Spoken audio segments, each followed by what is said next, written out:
సన్నిధిలో నేను బలమైన విశ్వాసిలాగా ఎదిగేటట్టు చేయి ప్రభువా అని ప్రార్థన చేయి. ఆశ కలిగి ఉండు. ఈ స్వస్థత నాకు ఇవ్వు ప్రభువా అని ఆశ కలిగి. ఒక కోనేరు ఉందండి, ఒక కోనేరు ఉంది. ఆ కోనేటి దగ్గర దేవదూత ప్రతిసారి వచ్చి ఏం చేస్తాడంట, నీటిని కదిలిస్తాడంట. ఆ కదిలించుచున్నప్పుడు ఎవరైతే కోరిక కలిగిన వారు, నేను బాగుపడాలి, నా రోగము నుండి స్వస్థత పడాలి అని ఆశ కలిగిన వాడు మొదటగా దూకాలి. ఏం చేయాలంట?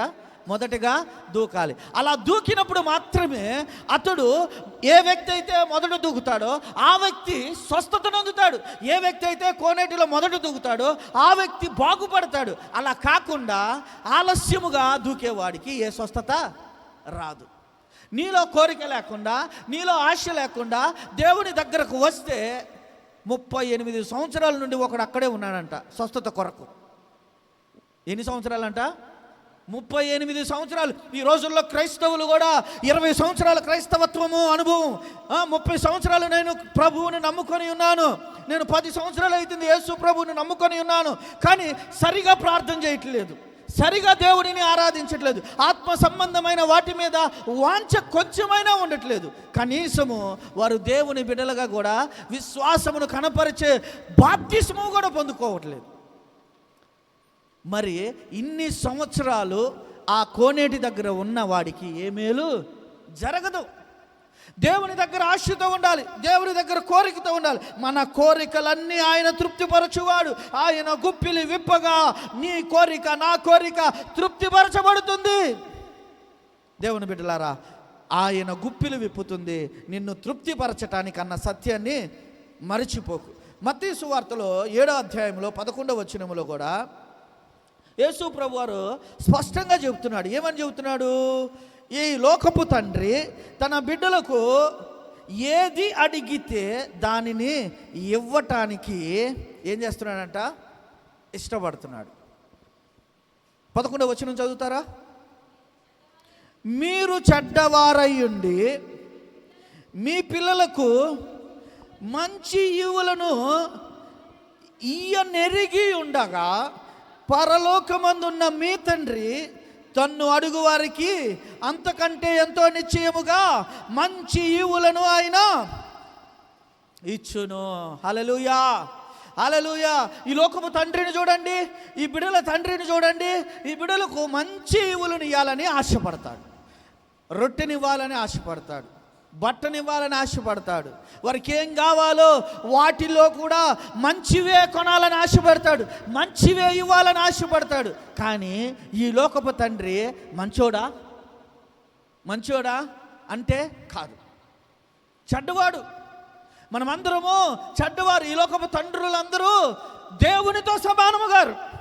దేవుడు అంత మంచివారు కాదు. అవునంటారా కాదంటారా? ఈ లోకపు తండ్రి, పరలోకములో ఉన్న తండ్రి, వీరిరువురిని పోల్చుకుంటే ఈ లోకపు తండ్రి మంచోడా?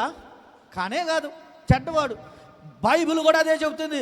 మీరు చెడ్డవారయ్యుండి మీ పిల్లలకు మంచి ఈవులను ఇవ్వటానికి మీరు ఎరిగి ఉన్నారు. మీకు తెలుసు ఏది మంచిదో, మీ బిడ్డలకు తెలుసు. అలాగా దేవుడికి తెలియదు అంటారా? ఏది మంచిదో మీకు దేవునికి కూడా తెలుసు కదా. ఏది మంచివో, ఏది మంచి ఆశీర్వాదమో, ఏది మంచి కృపో దేవుడికి తెలుసు కదా. నువ్వు అడుగుతున్నావు, ప్రభువా నాకు వివాహం కావాలి, నాకు ఒక మంచి వరుడిని ఇవ్వు అని అడుగుతున్నావు. దేవుడికి తెలియదా?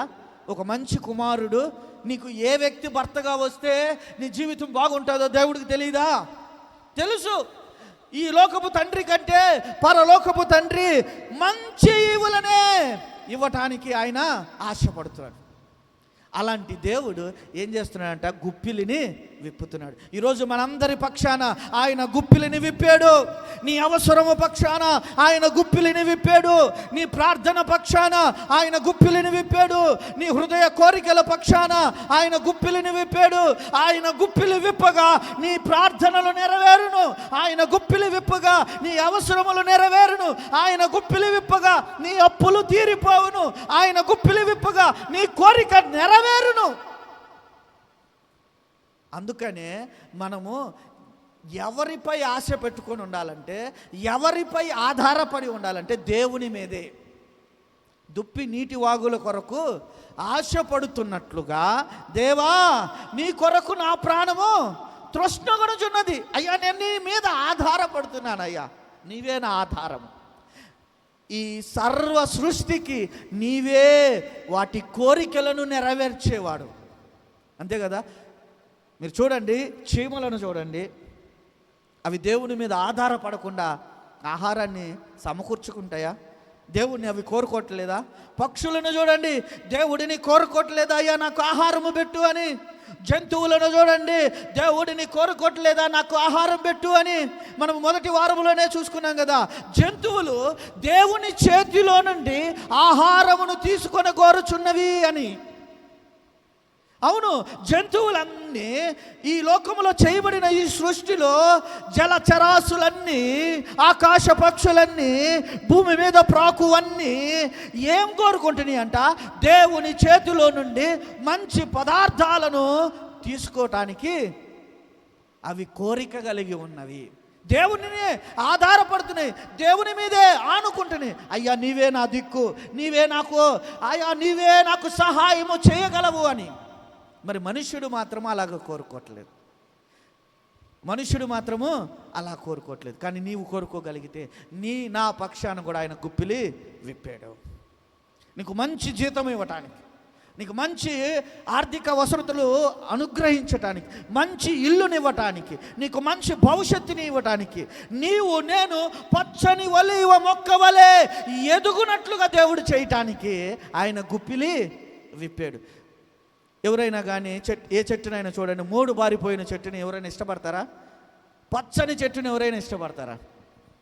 ఒకవేళ నీ జీవితంలో నీ ఆశలన్నీ ఏమైనా, నీ ఆశలు నీ కోరికలన్నీ